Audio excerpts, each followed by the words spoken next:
నమస్కారం, సుఖీభవకు స్వాగతం. ఈ రోజు సుఖీభవలో మెట్లెక్కేటప్పుడు మోకాళ్లలో చప్పుడు వస్తోందా? మద్యం బానిసలకు లావు తగ్గించే మందు. తెల్లారే లేవటం వరమా? రాత్రంతా మేలుకోవటం శాపమా?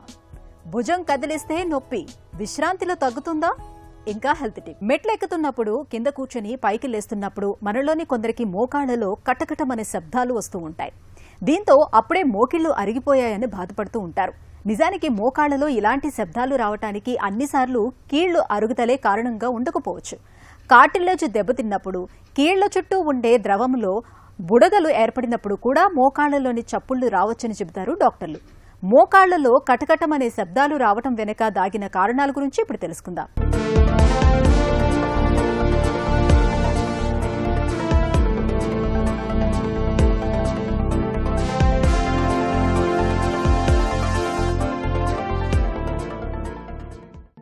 తలుపు గడియ వేసినప్పుడు కిర్రుమని చప్పుడు రావడం సహజమే.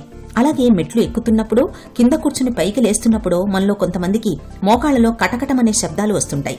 మన శరీరంలో మోకీలు అనేది అత్యంత సంక్లిష్టమైన, ఎంతో ఒత్తిడిని తట్టుకునే ఒక అద్భుతమైన నిర్మాణం.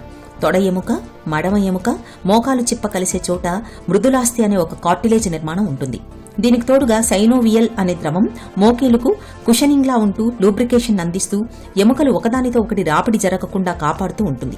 మెట్లు ఎక్కేటప్పుడు మన శరీరం బరువు కంటే ఏకంగా 3 నుంచి 4 రెట్లు ఎక్కువ ఒత్తిడి మన మోకాళ్లపై పడుతుంది. ఈ క్రమంలో కీలు చుట్టూ ఉండే సైనోవియల్ ద్రవంలో ఏర్పడే చిన్న చిన్న గాలి బుడగలు పగిలినప్పుడు లేదా స్నాయువులు పొరపాటున ఎముకలపై జారినప్పుడు కటకటమనే శబ్దాలు వస్తాయి. కేవలం చప్పుడు మాత్రమే వస్తూ ఎలాంటి నొప్పి లేకపోతే అది ప్రమాదకరం కాదని చెబుతారు డాక్టర్లు. మెట్లు ఎక్కినప్పుడు, కొంచెం కింద నుంచి లేచినప్పుడు వచ్చే నొప్పి అంతా కూడా జాయింట్ క్రిప్టస్ అంటాం. Joint crepitus as such is not a disease. Actually joint crepitus is normal. అది జాయింట్లో ఫ్లూయిడ్ మూవ్మెంట్ వస్తుంటుంది రకరకాల కారణాలు. క్రిప్టస్ అనేది ఒక సిమ్టమ్ కాదు, దాని గురించి కంగారు పడాల్సిన అవసరం లేదు. సో జాయింట్ క్రిప్టస్ కంటే కూడా జాయింట్కి సంబంధించిన నొప్పి ఉంటే అది మనము పరిగణలోకి తీసుకోవాలి. ప్రతి జాయింట్లో ఒక సైనోవెల్ ఫ్లూయిడ్ ఉంటుంది, అంటే ఒక లూబ్రికేటింగ్ ఫ్లూయిడ్ ఉంటుంది. అది మనం గట్టిగా ప్రెస్ చేసినప్పుడు అది ఫ్లూయిడ్ ఒక కంపార్ట్మెంట్కి వెళ్ళి ఇంకో కంపార్ట్మెంట్కి పోయినప్పుడు, స్నాప్ అయినప్పుడు అది వచ్చే శబ్దంగా అది చెప్తూ ఉంటారు. కొన్నిసార్లు గ్యాస్ బబుల్ అని చెప్తూ ఉంటారు. More or less it is a synovial fluid that moves from one compartment to other compartment under pressure. That makes that crepitus noise. తగ్గే ఛాన్సెస్ చాలా ఎక్కువగా. నిప్పు లేనిదే పొగరాదని మనకు తెలుసు. మోకాలిలో శబ్దాలు వస్తున్నప్పుడు, శబ్దంతో పాటు నొప్పి, వాపు లేదా మోకాలు బిగుసుకుపోవడం వంటి లక్షణాలు కనిపిస్తున్నప్పుడు ఆలస్యం చేయకుండా డాక్టర్ని సంప్రదించాలి. మోకాళ్లలో ఆర్టిక్యులర్ కార్టిలేజ్ క్షీణించినప్పుడు కటకటమనే శబ్దాలు మొదలవుతుంటాయి. ఈ రకమైన పరిస్థితిని డాక్టర్లు క్రెపిటస్ అని పిలుస్తారు. మోకాలు భాగంలో క్వాడ్రిసెప్స్ కండరాలు బలహీనపడడం, ఊబకాయం, గతంలో తగిలిన గాయాలు, పోషకాహార లోపాలు కూడా ఈ పరిస్థితికి మరింత ఆజ్యం పోస్తుంటాయి.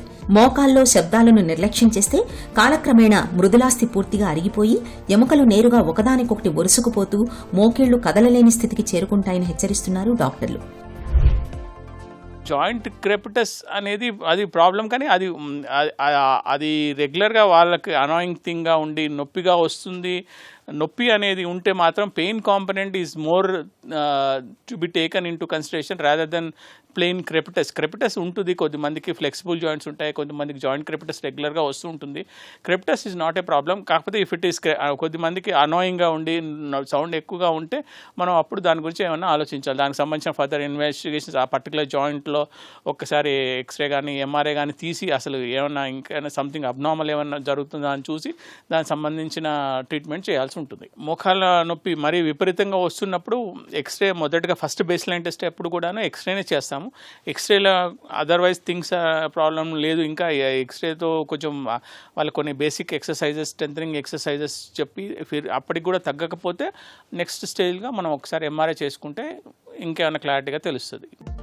మోకాళ్లలో కటకటమనే శబ్దాలు వస్తున్నప్పుడు మనలో చాలా మంది భయపడిపోతుంటారు. మోకాళ్లు పూర్తిగా పాడయ్యాయని భావిస్తుంటారు. నిజానికి మోకాళ్లలో నొప్పి లేని చప్పుళ్ల గురించి అంతగా భయపడాల్సిన అవసరం లేదు. అయితే నొప్పితో కూడిన శబ్దాలు వస్తున్నప్పుడు మాత్రం రక్త పరీక్షలు, ఎక్స్రే, ఎంఆర్ఐలు చేయించుకోవడం మేలు. అలాగే విటమిన్ డి, కాల్షియం లోపాలు ఉన్నది లేనిది కూడా తెలుసుకోవాలి. ప్రాథమిక దశలో క్వాడ్రిసెప్స్ స్ట్రెంథనింగ్ వ్యాయామాలు, కాల్షియం, విటమిన్ D3, గ్లూకోజమైన్ సప్లిమెంట్లు ఇవ్వడం ద్వారా డాక్టర్లు శస్త్రచికిత్స లేకుండానే కీళ్ల నొప్పుల నుంచి ఉపశమనాన్ని అందిస్తారు.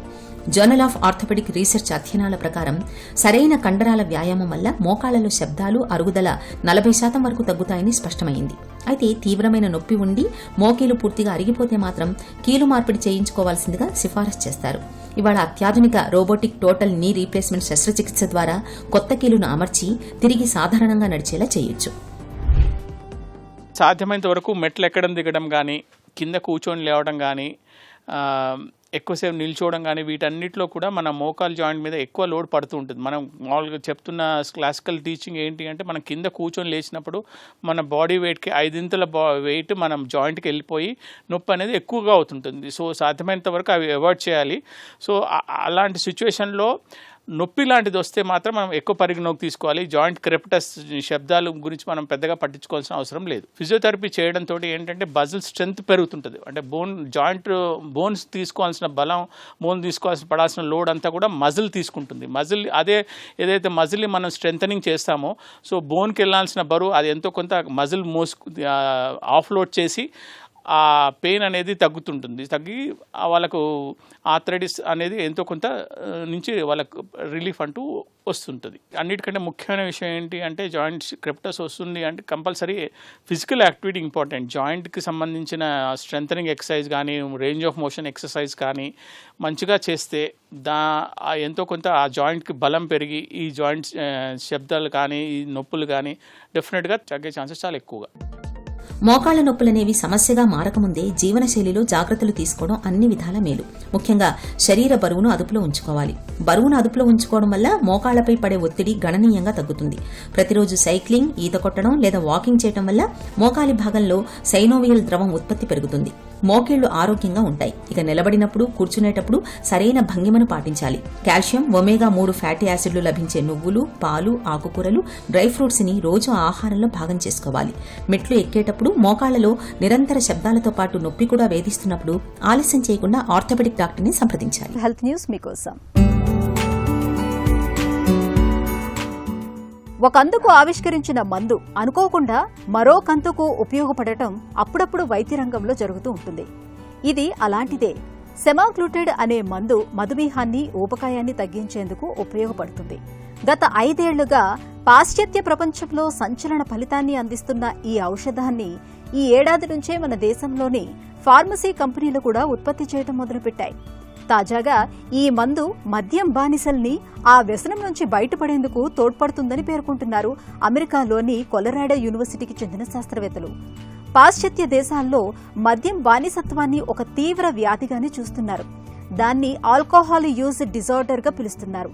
మద్యం బాధితుల్ని బయటపడేసేందుకు ఇదివరకే ఎన్నో ఔషధాలను కనిపెట్టారు. కానీ 2006 తర్వాత కొత్త మందులేవీ రాలేదు. పాత మందుల ప్రభావం కూడా అంతంత మాత్రంగానే ఉందని పరిశోధకులు చెబుతున్నారు. ఈ నేపథ్యంలోనే శాస్త్రవేత్తలకు సెమాగ్లూటైడ్ మందు అందివచ్చింది. మామూలుగా మద్యం తాగిన వాళ్లల్లో డోపమైన్ విడుదలై అది వాళ్లకు కిక్కిస్తుంది. సెమాగ్లూటైడ్ అనేది మద్యం వల్ల ఉత్పత్తి అయ్యే ఆ డోపమైన్ విడుదల కాకుండా సమర్థంగా అడ్డుకుంటోందని, మనసు పదే పదే ఆల్కహాల్ వైపు వెళ్లకుండా చూస్తోందని పరిశోధకులు చెబుతున్నారు. ప్రతిరోజు మద్యం తాగాల్సిందేనని అనుకునే వారిలో ఆ కోరికను సెమాగ్లూటైడ్ మందు చాలా వరకు చంపేస్తుందని శాస్త్రవేత్తలు చెబుతున్నారు. ఉదయం 5ంటికే నిద్ర లేవటం ఆరోగ్యానికి మంచిదని కొందరు, నైట్ అవుట్స్ చేస్తూ అర్ధరాత్రి వరకు మేల్కోవటం నేటి ట్రెండ్ అని మరికొందరు వాదిస్తూ ఉంటారు. కొందరు అటు తెల్లారే లేవరు, అలా అని పొద్దుపోయే వరకు మేల్కోరు, మధ్యస్థంగా ఉంటారు. అసలు ఈ వాదనలో ఏది నిజం? బ్రహ్మీ ముహూర్తంలో లేవటం వరమా, రాత్రంతా మేలుకోవటం శాపమా? మన శరీరంలో బయోలాజికల్ క్లాక్ ఎలా పనిచేస్తుంది? ఆసక్తికరమైన ఈ వివరాల గురించి ఇప్పుడు తెలుసుకుందాం. తెల్లవారు లేవడం మంచి అలవాటు, జ్ఞాపకానికి మంచిది, జీవితంలో ముందుకెళ్ళడానికి, జీవితంలో మెట్లు లేవడానికి ఆరోగ్యకరము, శుభము కూడా చెప్తారు. ఇది ఒక రేచల్ గేర్ అని ఒక ఆమె దానికి ఒక మంచి విశ్లేషణ తీసుకొచ్చారు. ఈ నైట్ ఔల్స్ మంచిదా, తెల్లవారు 5 గంటలు లేవడం మంచిదా అని చెప్తే ఆమె క్లియర్గా ఆ పరిశోధనలు ఏం చెప్పారంటే, ఏం లేదండి, తెల్లవారు లేచినంత మాత్రాన, మీరేదో అలారం పెట్టుకొని లేచినంత మాత్రాన మీ బాడీ లేవచ్చును కానీ మీ మెదడు ఇంకా చురుకవ్వదు. రాత్రి 12 కూడా ఎంతో సృజనాత్మక ఉండేవాళ్ళు ఉన్నారు. ఏదైతే ప్రజల్లో ఉండేట అభిప్రాయం సరైనది కాదు. నిద్రలో 2 రకాల స్థితిగతులు ఉంటాయి, NREM, REM అని. ఒక మాట చెప్తా, NREM అని నాన్ ర్యాపిడ్ ఐ మూమెంట్. అలాగేదో అంత పెద్ద గొప్పగా నిద్ర పట్టని కడత నిద్ర లాంటిది. ఈ REM స్లీప్ అన్నది గాఢ నిద్ర. ఎప్పుడు చాలామందికి వేకుజామున తెల్లవారు వచ్చే టైంలో బాగా నిద్ర పట్టిందో అంటారు లేచిన తర్వాత. ఇప్పుడు మీరు తెల్లవారుగానే వాళ్ళని రాత్రి పడుకుంటే అలవాటు ఉన్న వాళ్ళని తెల్లవారు లేపడం ప్రయత్నించారనుకోండి, ఈ ఇంత గొప్ప అయినటువంటి సమయం ఏదైతే గాఢ నిద్ర పట్టే సమయం పోతుంది కదండి. అసలు ఏదైతే ఉందో బ్రెయిన్కి రెస్ట్ కానీ, బ్రెయిన్లో క్రియాశీలకత ఏదైతే ముందు నెక్స్ట్ రోజుకి ముందు అన్ని దానికి నాందీ ప్రస్తావన జరిగే సమయం అంటే ఆ సమయం. అంటే మీరు ఇలాగ తెల్లవారి అని ఒక ఏదైతే మొండితనంతో కానీ ప్రయత్నిస్తే ఎంత ఇంపార్టెంట్ సమయాన్ని మీరు తగ్గించేశారు చూడండి. ఈ నిద్ర కోసం కూడా మనకి ఏమిటి ఒక ముఖ్యమైన కేంద్రం హెడ్ క్వార్టర్స్ ఉందండి. ఇది చాలా మందికి తక్కువ మందికి తెలుసు. మాస్టర్ క్లాక్ ఉంది. మన ఏదైతే చెప్పే ఉందో ఈ సిర్కాడియన్ రిథమ్ అంటాం. అంటే ఏమిటి, ప్రతి వ్యక్తికి భగవంతుడు ఒక సమయం, ఒక క్లాక్ కనబడదు. ఆ క్లాక్ అలాంటి క్లాక్ ఆయన తయారు చేశాడు. అంటే ఈ సమయంలో పడుకోవాలి, ఈ సమయంలో మనకు ఆకలి వేస్తుంది, ఈ సమయంలో మనం యాక్టివ్గా ఉంటాం, ఈ సమయంలో స్ఫూర్తిదాయకం ఉంటుంది, ఈ సమయంలో డల్గా ఉంటారు. ఇవన్నీ కొన్ని టైమ్స్ ఉన్నాయి, ఫిక్స్డ్. అవి మార్చలేము. ఈ హెడ్ క్వార్టర్స్ ఏదైతే ఉందో మాస్టర్ క్లాక్ అన్నది ప్రీ కైస్మాటిక్ న్యూక్లియస్ అని ఒకటి ఉంటుంది హైపోథాలమస్లో, అక్కడ ఉంటుంది అందరికీ. దీనికి ఏదైతే ఉందో వెలుతురు కానీ చీకటి కానీ దానికి స్ఫూర్తిదాయకాలు, దానికి స్టిమ్యులేట్ చేయడానికి ఉంటుంది. ఈ మాస్టర్ క్లాక్ కొన్ని ట్రిలియన్స్ అంటే ఎన్నో తెలియనంత నంబర్ ఉండేటువంటి చిన్న చిన్న క్లాక్స్ ఉంటాయట. అవి అక్కడ లివర్లో కానీ హార్ట్లో కానీ వీటిలో ప్యాంక్రియాస్లో కానీ ఉంటాయి. అంటే అక్కడ నుంచి సమాచారం, అక్కడ నుంచి కంట్రోల్ పూర్తిగా ఈ క్లాక్స్లో.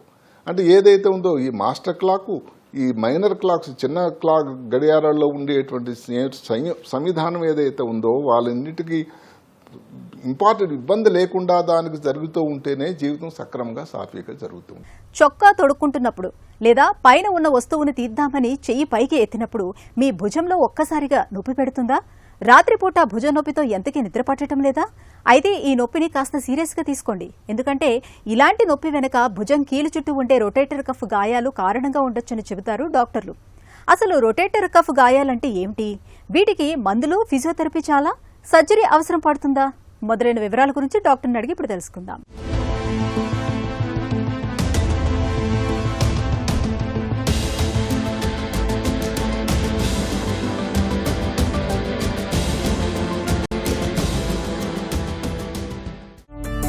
కొంతమందిలో భుజాన్ని కదిలించినప్పుడు మాత్రమే నొప్పి వస్తూ ఉంటుంది. అసలేమిటి సమస్య?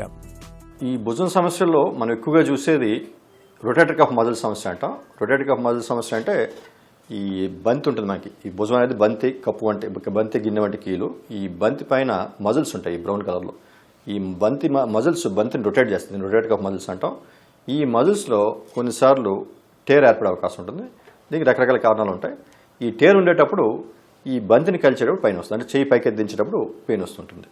ఇది రొటేటర్ కఫ్ మజిల్ సమస్య అంటాం మనం. రొటేటర్ కఫ్లో సమస్యలు ఎందుకు వస్తాయి? కారణాలేంటి? రొటేటర్ కఫ్ సమస్యలు అనేవి రెండు రకాలుగా వస్తాయండి. ఒకటి వయసు రీత్యా ఎటువంటి దెబ్బ తగలకుండా కూడా 60 ఏళ్ళ పైబడిన వాళ్ళు, 70 ఏళ్ళ పైబడిన వాళ్ళు ఈ మజిల్స్ బలహీనపడి తమను తామే డ్యామేజ్ అయ్యే అవకాశం ఉంటుంది. ఇక రెండవది ఏమైనా దెబ్బ తగలడం. ఈ దెబ్బ అనేది అయితే కింద పడడం కావచ్చు, యాక్సిడెంట్స్ అవ్వడం కావచ్చు, వాటిలో రావచ్చు. లేదంటే హెవీగా వెయిట్స్ ఎత్తడం, జిమ్లో వెయిట్స్ ఎత్తడం అలాంటి వాటి వల్ల కూడా హెవీగా తమ శక్తికి మించి కొంతమంది ఎత్తుంటారు. అటువంటి వాటిలో కూడా ఈ రొటేటర్ కఫ్ మజిల్స్ టేర్ అయ్యే అవకాశం ఉంటుంది. రొటేటర్ కఫ్ గాయాల తాలూకు లక్షణాలు ఎలా ఉంటాయి? రొటేటర్ కఫ్ మజిల్స్ అనే బంతిని రొటేట్ చేస్తాయి, అంటే పైకి కిందకి ముందుకి వెనక్కి తిప్పడంలో ఉపయోగపడతాయి. ఇది టేర్ అయ్యేటప్పుడు ఫస్ట్ విషయం ఏంటంటే ఈ మజిల్ యొక్క స్ట్రెంత్ తగ్గిపోయి ఈ మూవ్మెంట్ చేసే శక్తి తగ్గిపోతుంది. అంటే చెయ్యి పైకి ఎత్తి దించే శక్తి తగ్గిపోతుంది. అలాగే వెయిట్ లిఫ్ట్ చేసే శక్తి తగ్గిపోతుంది. సెకండ్ థింగ్ ఏంటంటే ఈ కట్ అయిన మజిల్ ఏదైతే ఉందో ఈ పైన యాక్రోమిన్ బోన్ అంటాం, అలాగే ఇది హ్యూమరల్ హెడ్ అంటాం. ఈ హ్యూమరల్ హెడ్కి యాక్రోమిన్ మజిల్, ఈ కట్ అయిన మజిల్ కొద్దిగా నలిగి చేయి పైకి దించేటప్పుడు పెయిన్ వస్తుంది మనకి. దీన్ని ఇంపింజ్మెంట్ అంటాం. ఇంపింజ్మెంట్ అంటే రెండు స్ట్రక్చర్స్ ఇంపింజ్ అయితే ఆ రెండు స్ట్రక్చర్స్ ఏంటంటే ఈ యాక్రోమిన్ అండ్ హ్యూమరల్ హెడ్. నార్మల్గా మధ్యలో ఉన్న మజిల్ దాన్ని ఇంపింజ్ కాకుండా కాపాడుతుంది. ఎప్పుడైతే ఈ మజిల్ కట్ అయిపోతుందో ఈ యాక్రోమిన్కి ఈ బోన్కి హ్యూమరల్ హెడ్కి బోన్కి మధ్యలో రబ్బింగ్ అయ్యి ఆ రబ్బింగ్ వల్ల పెయిన్ వస్తుంది అనమాట. రొటేటర్ కఫ్ సమస్యల్ని నిర్లక్ష్యం చేస్తే ఎలాంటి సమస్యలు తలెత్తవచ్చు? ఈ రొటేటర్ కఫ్ మజిల్స్లో ముఖ్యంగా మనం అర్థం చేసుకోవాల్సిందంటే ఈ టేర్ అనేది క్రమంగా పెరిగే అవకాశం ఉంటుంది. అది ట్రమాటిక్ అంటే దెబ్బ తగిలిన తర్వాత వచ్చిన టేర్ అయినా కావచ్చు, లేదా వయసు రీత్యా వచ్చే టేర్ అయినా కావచ్చు. ఇది మన భుజం మూమెంట్స్తో పాటు మనం చేసే పనులతో పాటు మనం బరువులు ఎత్తేటప్పుడు కావచ్చు, ఈ మజిల్ టేర్ అనేది క్రమంగా పెరిగే అవకాశం ఉంటుంది. అందువల్ల ఈ టేర్ ప్రోగ్రెషన్ అంటే టేర్ పెరిగే రిస్క్ ఉంటుంది. ఇది అబ్జర్వ్ చేయాల్సిన విషయం. ఇంకా రెండవది, ఈ టేర్ పెరిగి కొంతమంది బాగా పెద్ద టేర్ అయినా కూడా దాన్ని నెగ్లెక్ట్ చేసి నొప్పి వస్తున్నా కూడా ఏదో పెద్ద నొప్పి అది పట్టించుకోవడం అని చెప్పి, లేదంటే ట్రీట్మెంట్కి భయపడు ఇటువంటి సమస్యను పట్టించుకోకుండా అసలు చేసినట్టయితే ఇది క్రమంగా ఈ భుజం యొక్క మెకానిక్స్ మారిపోతాయి, ఈ జాయింట్ యొక్క మూమెంట్స్ మారిపోయి ఇది క్రమంగా జాయింట్ అరుగుదలకు దారితీసే అవకాశం కూడా ఉంటుంది. ఒకవేళ ఈ జాయింట్ అరిగినట్టయితే, అంటే ప్రారంభ దశలో మనం గమనించినట్టయితే సింపుల్గా చిన్న ఎండోస్కోపీ, ఆర్థోస్కోపీ అంటాం, చిన్న టెలిస్కోప్ పెట్టి దాన్ని రిపేర్ చేసి మనం ఈ ఆర్థోస్కోపీ విధానంలో. కానీ ఎప్పుడైతే డ్యామేజ్ బాగా పెరుగుతుందో, టేర్ పెద్దగా అయిపోతుందో, ఇది క్రమంగా జాయింట్ ఎరుగుదలకు కూడా దారితీయచ్చు. ఒకవేళ జాయింట్ ఎరిగినట్టయితే మనం రిపేర్ చేసే పరిస్థితి ఉండదు. ఇది బాగా నెగ్లెక్ట్ చేసిన సందర్భాల్లో ఇర్రిపరబుల్ రొటేటర్ కఫ్ టేర్ అంటాం, లేదా రొటేటర్ కఫ్ ఆర్థరైటిస్ అంటాం, అంటే జాయింట్ ఎరుగుదల కూడా రావచ్చు. ఇటువంటి సందర్భాల్లో మనం మొత్తం ఈ బంతినే మార్చాల్సిన పరిస్థితి ఉంటుంది, అంటే రివర్స్ షోల్డర్ రీప్లేస్మెంట్ అంటాం. ఇక్కడ మీరు చూసినట్టయితే ఈ స్టీల్ బాల్ ఏదైతే ఉందో, ఈ కప్ ఏదైతే ఉందో, దీన్ని షోల్డర్ రీప్లేస్మెంట్, ప్రత్యేకించి దీన్ని రివర్స్ షోల్డర్ రీప్లేస్మెంట్ అంటాం. అంటే ప్రారంభ దశలో మనం జాగ్రత్త తీసుకున్నట్టయితే అది కేవలం ఫిజియోథెరపీతోనో ఏదో ఇంజక్షన్తో తగ్గిపోయేది, లేదా సింపుల్ ఆర్థోస్కోపీ విధానంలో రిపేర్ చేయగలిగేది. దాన్ని అసలు చేయడం వల్ల షోల్డర్ రీప్లేస్మెంట్ దగ్గర వెళ్లాల్సిన పరిస్థితి కనిపిస్తుంది. రొటేటర్ కప్ గాయాల విషయంలో ఎలాంటి పరీక్షలు చేస్తారు? ఎక్స్రే ద్వారా పెద్దగా గమనించలేము. ఎక్స్రేలో చాలాసార్లు ఈ మజిల్ సాఫ్ట్ టిష్యూ ప్రాబ్లం కనుక బోన్స్లో ఏం కనబడదు మనకి. యాక్చువల్గా ఇది ఒక కామన్ రీజన్ మనం మిస్ అవ్వడానికి. చాలామంది అంటే భుజానికి దెబ్బ తగలగానే డాక్టర్ దగ్గరికి చూపించుకుంటారు, చెయ్యి ఎత్తలేకపోతున్నా నొప్పి వస్తుందని చెప్పేసి. అది స్టాండర్డ్గా ఆర్థోపెడిక్ ట్రీట్మెంట్లో మనం ఎక్స్రే తీస్తాం, ఎక్స్రేలో ఏం కనబడదు. సో సాధారణంగా చాలాసార్లు ఏంటంటే డాక్టర్ మందులే రాసిస్తారు, మందులు రాసి వారం 2 వారాలు రండి అని చెప్తారు. కానీ చాలామంది పేషెంట్లు ఏం చేస్తారంటే నొప్పి తగ్గకపోయినా కూడా ఏదో మాత్రలు వేసుకుని ఆ ఇచ్చిన మందులు వేసుకుంటే, లేదా వేరే మందులు ట్రై చేస్తా కొన్ని నెలల పాటు అసలు చేస్తారు. కానీ ఇది కరెక్ట్ కాదు. ఎవరికైనా భుజాన్ని గట్టిగా దెబ్బ తగిలి ఎక్స్రే నార్మల్ ఉన్నా కూడా 2-3 వారాల్లో మీ నొప్పి తగ్గకపోతే ఖచ్చితంగా ఎంఆర్ఐ స్కాన్ చేయించాలి. ఇలా చేయకపోతే చాలాసార్లు ఈ డ్యామేజ్ మిస్ అవుతారు. ఈ డ్యామేజ్ మిస్ అవడం వల్ల కాంప్లికేషన్ వచ్చే అవకాశం ఉంటుంది. రొటేటర్ కప్ సమస్యలకు సర్జరీ అవసరమా? ఫిజియోథెరపీ, వ్యాయామాలు, మందులతో నయం చేయలేమా? ఈ రొటేటర్ కఫ్ టేర్స్లో పార్షియల్ టేర్స్ అంటాం. అంటే మజిల్ మొత్తం కట్ట కాకుండా మజిల్లో కొంత 10%, 20%, 30% డ్యామేజ్ ఉంది, దాన్ని పార్షియల్ టేర్స్ అంటాం. అదేవిధంగా చిన్న సైజ్ టేర్స్, అంటే ఈ less than 1 centimetre tears, small size tears అంటాం. ఈ 2 సందర్భాల్లో దీనికి ఇమీడియట్గా ఆపరేషన్ అవసరం లేదు. వీటిల్లో మనం కొన్ని రకాల ఎక్సర్సైజ్, కొన్ని రకాల మందులు, అవసరమైతే ఈ లోకల్ ఇంజెక్షన్స్తో మనం ఇంప్రూవ్మెంట్ చేయొచ్చు. సో ఎక్సర్సైజ్ వల్ల ఏం జరుగుతుందంటే ఈ మజిల్ హీల్ అయినా అవ్వకపోయినా కూడా మిగతా మజిల్ స్ట్రెంత్ అయ్యి రిమైనింగ్ మజిల్ స్ట్రెంత్ రావడం వల్ల ఈ రొటేటర్ కఫ్ ఫంక్షన్ మెరుగవడం వల్ల పెయిన్ తగ్గుతుంది. So small tears, partial tears, small tears మనం without surgery, exercise, physiotherapy and injections ఇలాంటి వాటి వల్ల మనం ఇంప్రూవ్మెంట్ చేయొచ్చు. బట్ ఎప్పుడైతే టేర్ పెద్దదవుతుందో, అంటే మోర్ దెన్ 1 సెంటీమీటర్ టేర్ ఉంటుందో, ఫుల్ థిక్నెస్ టేర్ అంట, full thickness tears more than 1 centimetre tears ఉంటాయో, వీటిల్లో మనం చాలాసార్లు ఆపరేషన్ చేసి రిపేర్ చేయాల్సిన పరిస్థితి కనిపిస్తుంది. భుజం నొప్పి ఉన్నప్పుడు వ్యాయామాలు చేయొచ్చా? ఏవి చేయొచ్చు, ఏవి చేయకూడదు?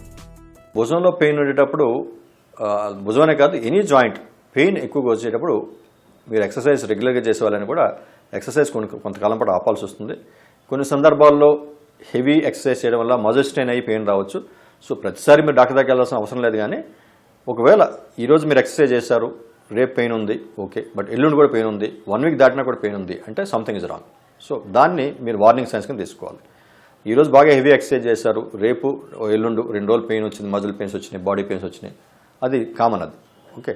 బట్ ఎప్పుడైతే 1 వీక్ 10 డేస్ దాటి కూడా పెయిన్ వస్తుందో దట్ మీన్స్ ఏదో తేడా ఉంది. సో ఖచ్చితంగా మీరు డాక్టర్ని కన్సల్ట్ చేసి దాన్ని చెక్ చేయించుకోవాలి. ఎక్స్రే కావచ్చు, ఎంఆర్ఐ స్కాన్ కావచ్చు, అల్ట్రాసౌండ్ స్కాన్ కావచ్చు, ఏదైనా చేయించుకొని దాన్ని చెక్ చేయించుకోవాలి.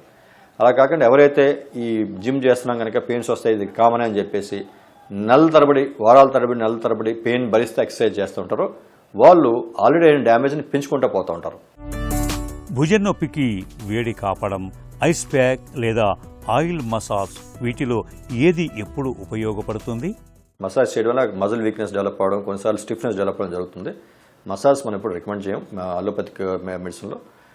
Ice pack is recommended, especially recent ఇంజరీస్లో, రీసెంట్గా వచ్చిన పెయిన్స్లో, లాస్ట్ 2 days, 3 days, 1 week, 2 weeksలో పెయిన్ వస్తుంది అనుకుంటే ఐస్ ప్యాక్ అనేది రికమెండ్ చేస్తాం. ఐస్ ప్యాక్ కూడా 10 to 15 minutes morning, afternoon, evening, night 3-4 times a day recommend చేస్తాం. మరి ఎక్కువసేపు పెట్టడం కూడా మంచిది కాదు, అలా అని చెప్పి జస్ట్ 5 minutes పెట్టడం మంచిది కాదు. 10 to 15 minutes 3 to 4 times a day is recommended. Ice pack అనేది. కొన్ని సందర్భాల్లో క్రానిక్ కండిషన్స్లో ఏమవుతుందంటే ఈ లెటర్సే 1 month 2 months 3 months దాటినా కూడా పెయిన్ కంటిన్యూ వల్ల వాళ్ళలో మనం హార్ట్ ప్యాక్ కూడా పెట్టచ్చు. బట్ అగైన్ ఎవరిలో అయితే more than 2 to 3 weeks problem ఉంటుందో ఖచ్చితంగా వాళ్ళకి ఏదో సీరియస్ ఇష్యూ ఉన్నట్లు లెక్క. అటువంటి సందర్భాల్లో ఈ హార్ట్ ప్యాక్ ఐస్ ప్యాక్తో కాలక్షేపం చేయకుండా డాక్టర్ సలహా తీసుకోవడం రికమెండ్ చేస్తాం. భుజం నొప్పి వయసుతో పాటు వస్తుంటుంది, అదే తగ్గిపోతుందని అనుకోవటం సరైందేనా? రొటేటర్ కఫ్ మజిల్స్ డ్యామేజ్ అనేది 60+ 70+ ఏజ్ గ్రూప్లో చాలా కామన్ ప్రాబ్లం ఇది. అందరిలో ఈ రొటేటర్ కఫ్ టేర్ అంత మాత్రం ఆపరేషన్ చేయాలి, లేకపోతే దానికి అందరికీ సర్జరీ చేయాలనే రూల్ ఏం లేదు. నేను చెప్పినట్టు పార్షియల్ టేర్స్, స్మాల్ టేర్స్, పెద్దగా నొప్పి లేని టేర్స్, మూమెంట్స్ మంచిగా ఉన్నాయి, పేషెంట్కి స్ట్రెంత్ బాగుంది, షోల్డర్ స్ట్రెంత్ బాగుంది, ఆయన అన్ని రకాల యాక్టివిటీ చేసుకుంటున్నాడు, పెద్ద పెయిన్ లేదు, ఇటువంటి సందర్భాల్లో వీళ్ళకి సర్జరీ అవసరం లేదు. వాళ్ళకి జస్ట్ మజిల్ స్ట్రెంథింగ్ ఎక్సర్సైజ్తో మనం ఇంప్రూవ్ చేయొచ్చు. కానీ సేమ్ టైం ఓల్డ్ ఏజ్లో షోల్డర్ పెయిన్ అనేది కామన్ కనుక దాన్ని ఏదో ఆయింట్మెంట్ రాసుకుంటా, హాట్ ప్యాక్ పెట్టుకుంటా, కోల్డ్ ప్యాక్ పెట్టుకుంటా మేనేజ్ చేద్దాం అనేది కూడా కరెక్ట్ పద్ధతి కాదు. ఎవరిలో అయితే ఈ మజిల్ టేర్ పెద్దగా ఉంటుందో, లార్జ్ సైజ్ టేర్స్ ఉంటాయో, ఫుల్ థిక్నెస్ టేర్ అంటాం, అంటే మొత్తం మజిల్ కట్ అయిపోయిన tears, more than 1 centimeter tear sizes ఎవరికి ఉంటాయో, ఎవరిలో అయితే పెయిన్ ఎక్కువగా ఉంటుందో, కొంతమంది almost everyday alternate day pain killers వేసుకోవాల్సిన పరిస్థితి ఉంటుంది, కొంతమంది నైట్ టైం బాగా పెయిన్ ఉంటుంది. ఈ నైట్ టైం బాగా పెయిన్ ఉండే వాళ్ళు, ఎవరైతే మూమెంట్స్ బాగా రెస్ట్రిక్ట్ అయిపోతాయి, చేయి పైకెత్తలేకపోతున్నారు, చొక్కాయిస్ తీసుకోవడం కష్టం అవుతుంది, రోజువారీ పనులు చేసుకోవడం కష్టం అవుతుంది, ఇటువంటి వారిలో బహుశా ఆపరేషన్ అవసరం పడే అవకాశం ఉంటుంది. భుజంలో నొప్పిని అన్నిసార్లు తేలికగా తీసుకోకూడదు. భుజం కీలు చుట్టూ ఉండే రొటేటర్ కఫ్లో గాయాల్ని సకాలంలో గుర్తిస్తే సర్జరీ వరకు వెళ్లకుండా కేవలం మందులు, ఫిజియోథెరపీతో సులువుగా నయం చేసుకోవచ్చు. ఇక ఈరోజు కార్యక్రమాన్ని ముగించే ముందు ఒక చిన్న చిట్కా మీకోసం. దగ్గు, జలుబు, కఫంతో బాధపడుతున్నప్పుడు యాలకులు, దాల్చిన చెక్క, మిరియాలు, లవంగాలను సమపాళ్లలో తీసుకుని బరకగా పొడి చేసి పెట్టుకోండి. తర్వాత 1 కప్పు మరిగించిన నీటిలో 1/2 చెంచా పొడిని వేసి మూత పెట్టండి. 1 నిమిషం తర్వాత వడగట్టి కొద్దిగా తేనెను కలిపి వేడివేడిగా తాగండి. తరచూ ఇలా చేస్తూ ఉంటే దగ్గు, జలుబు, కఫం, అలర్జీ, సైనస్ బాధలు త్వరగా తగ్గుతాయి.